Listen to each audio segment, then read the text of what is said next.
Magandang araw mga kaibigan, Batang Manny Pacquiao versus Pretty Boy Floyd Mayweather. Kakayanin ba? Huwag kang mag-skip.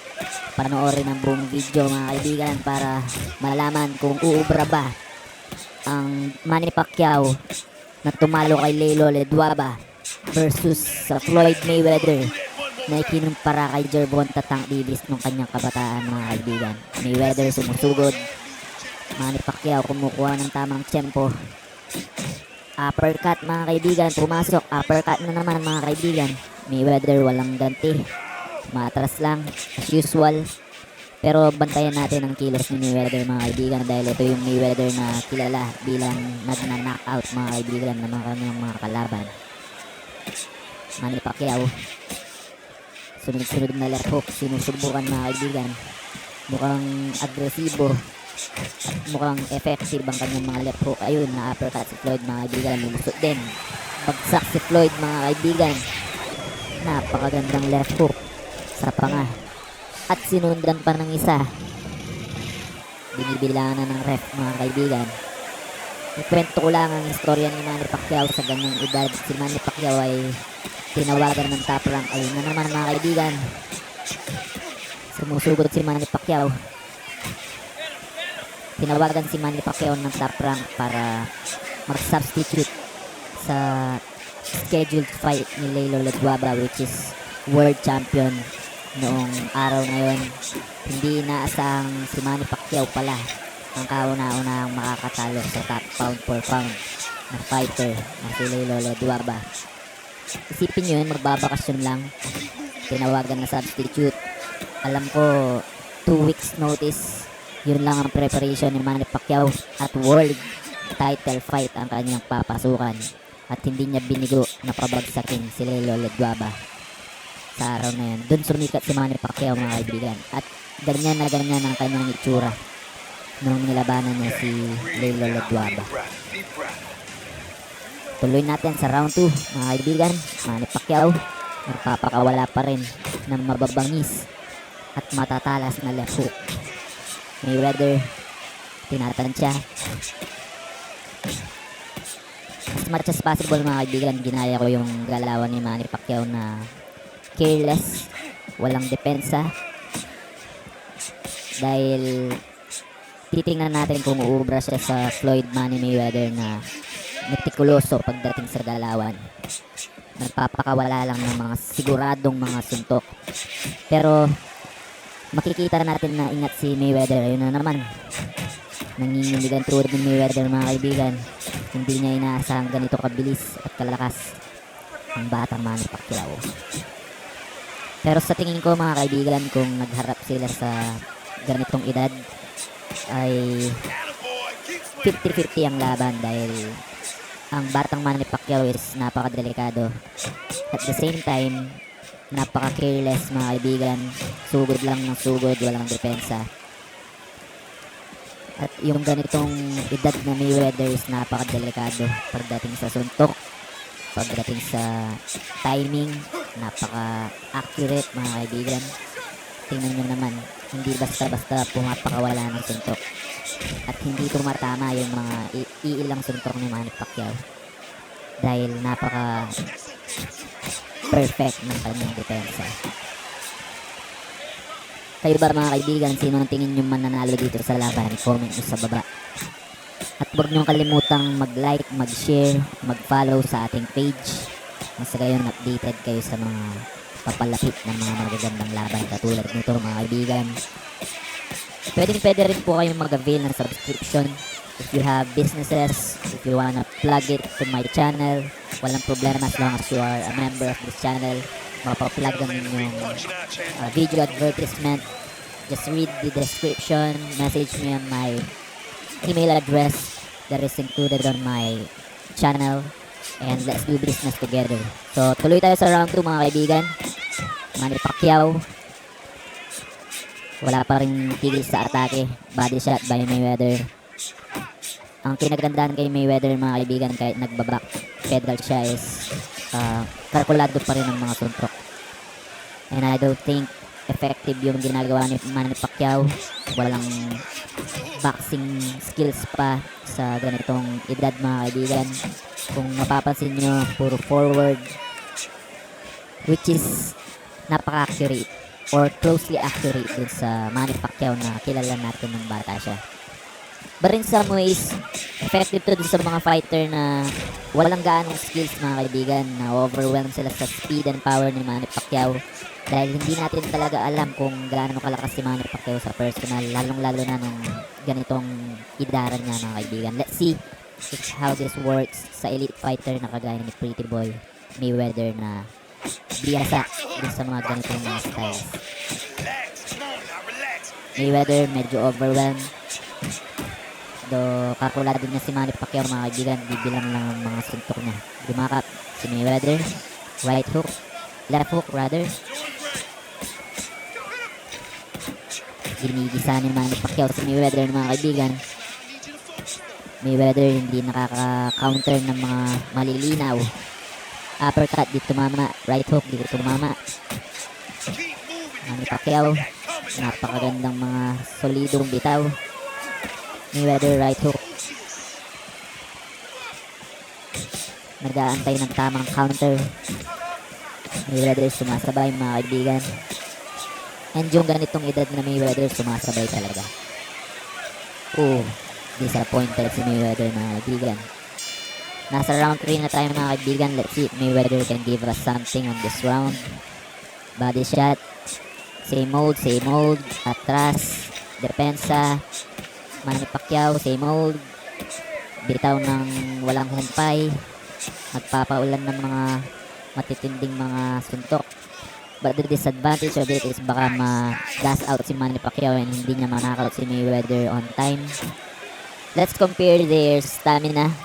Kung makikita ninyo mga kaibigan, bawas na bawas yung kay Manny Pacquiao dahil walang tigil siya sa pagsuntok. Ayan pagod na pagod. Compared to Mayweather which is naka-reserve yung kanyang energy. Sa totoong laban is ganyan yung mangyayari mga kaibigan kung walang stamina yung kalaban. And on that age, alam naman natin na todo ensayo si Manny Pacquiao sa training pero pwede siya mag-gas out kung ganyan yung ipapakita niya sa ganyang edad mga kaibigan dahil si Mayweather is, sabi ko nga kanina, korkulado yung mga suntok, hindi basta-basta bumibitaw ng masasayang lang. But si Manny Pacquiao is wala siyang pakialam sa ganyan mga kaibigan. Slugger siya, which we love from the beginning.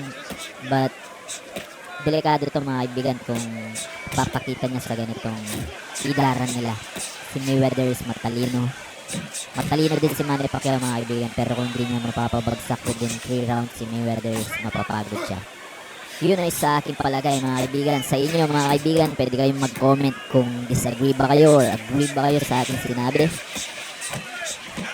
Dahil elite level itong nilalabanan ni Manny Pacquiao. At this stage of Manny Pacquiao's career, hindi pa natin siya mako-consider as elite fighter. Dahil kakatalo na lang kay Lelo Ledwaba, which is umpisa pa lang ng karera ni Manny Pacquiao sa mundo ng boxing. Dito inumpisahan na itapat si Manny Pacquiao sa mga Mexicans. So, Floyd Mayweather, wala pa rin sagot. Tingnan natin dito sa round na to mga kaibigan. Grab your popcorns, grab your beer. Dahil kaabang-abang itong mga susunod na mga rounds mga kaibigan. Mukhang inuutakan ni Mayweather si Manny Pacquiao. Inuubos yung gasolina para siya naman is umatake. Yun yung nakikita kong game plan dito mga kaibigan. Let's see, kalahati na lang yung stamina ni Manny Pacquiao mga kaibigan. Kailangan niyang mag-isip. Kailangan nilang gumawa ng magandang game plan para mapatawag itong si Mayweather. But let's see. Nakakatama kaya ng magpapayanig kay Mayweather si Manny Pacquiao. Sinusubukan naman mga kaibigan. I'm not against Manny Pacquiao mga kaibigan. I'm just being realistic. Kung ano ba yung pwedeng mangyari kung naglaban ang isang batang Manny Pacquiao kontra batang Mayweather mga kaibigan. Mayweather umatras, kumukuha ng tamang tempo, bumibitaw lang ng mailan. Pero mukhang wala pang damage si Mayweather mga kaibigan dahil kung titingnan nyo dito matama yung mga suntok ni Manny Pacquiao. And again, I'm not against Manny Pacquiao.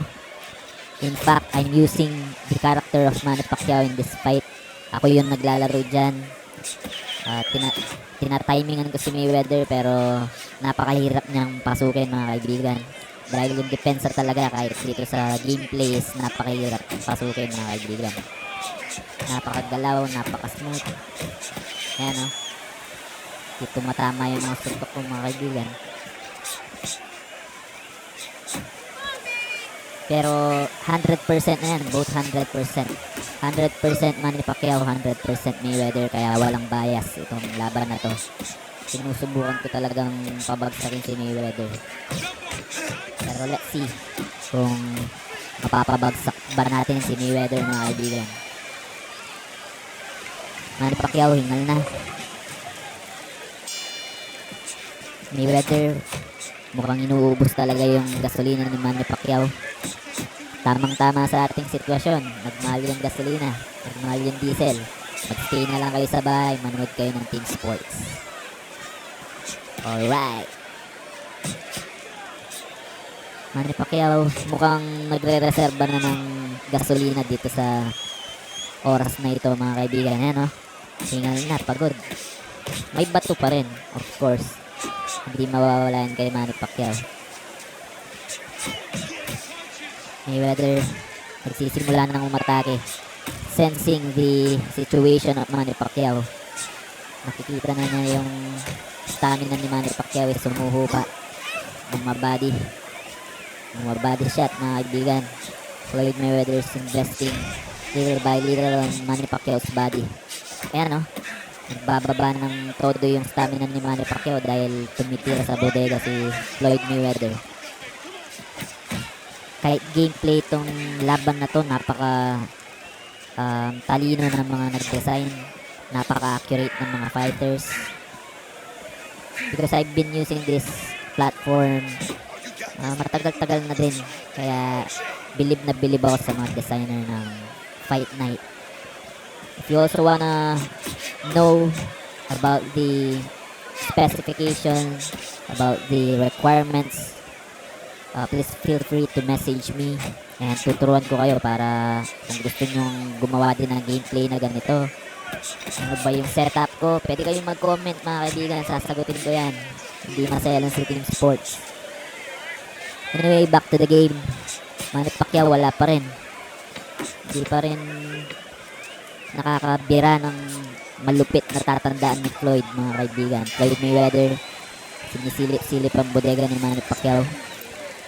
Kung titingnan nyo yung patience ni Mayweather, everyone is saying na boring si Mayweather, puro defense. That's the beauty of boxing mga kaibigan. Whether we like it or we like it, boxing's definition is to hit and to not get hit mga kaibigan. Sinong boxingero yung magsasabing magpapabugbog siya sa taas ng lona? Wala mga kaibigan. They are all trying to not get hit and to land a solid punch that will end their opponent mga kaibigan. So, ganyan ang ginagawa ni Mayweather. Ngayon na lang nauso yung mga brutal. It's entertaining, but the essence of boxing is to box around, gain some points, and mag-a-agree sa akin yung mga may alam sa boxing regarding this one. And we will all love Mayweather's craft if we will understand boxing. Medyo boring, yeah. But kung titingnan natin, i-analyze natin yung galawan ni Mayweather, napaka-aral and napaka-educated, napaka-talino mga kaibigan. So, tuloy tayo mga kaibigan. Ako'y Pinoy, ako'y para kay Manny Pacquiao, kaya ginagamit ko si Manny Pacquiao sa character na to. Pero let's see kung kaya ba ni Manny Pacquiao or ng batang Manny Pacquiao ang batang Floyd Mayweather mga kaibigan. Mayweather kumakounter, nag-i-invest pa rin sa body kahit sa laro mga kaibigan, napaka-accurate ng galaw. Bagsak si Manny Pacquiao. That's what I'm talking about mga kaibigan. And accurate siya mga kaibigan. Sa edad na ganyan ni Mayweather, kayang-kaya niyang inakawat ang isang batang Manny Pacquiao. Sa edad na Manny Pacquiao na tumalo kay Lelo Ledwaba. So we are very thankful that hindi nag-cross yung kanilang landas ng ganyang edad dahil baka wala tayong 8 division champion ngayon mga kaibigan. Agree ka ba?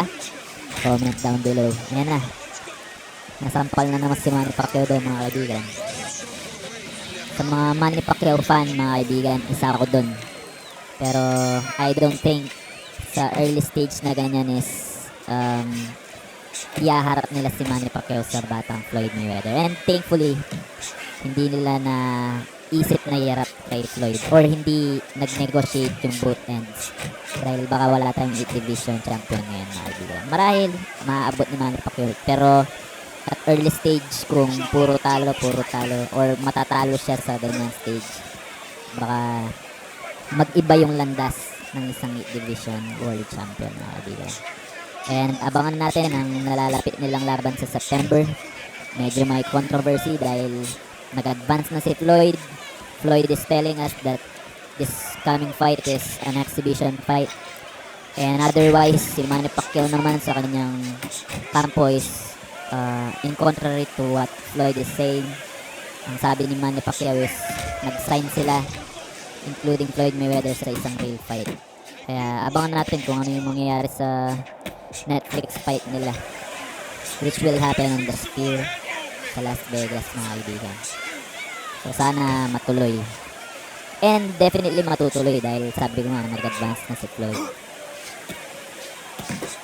Ganyan katindi yung rivalry ng Floyd Mayweather and Manny Pacquiao. Kino-compare sila, bata pa. Kaya ginawa ko tong gameplay na to mga kaibigan para to give you a glimpse of what is the possibility if a young Manny Pacquiao and Floyd or young Floyd Mayweather collided at this stage of their career. Mayweather, basang-basa yung galaw ni Manny Pacquiao. He's investing little by little on his body. Manny Pacquiao sobrang pagod na. Ganito ang tingin kong mangyayari.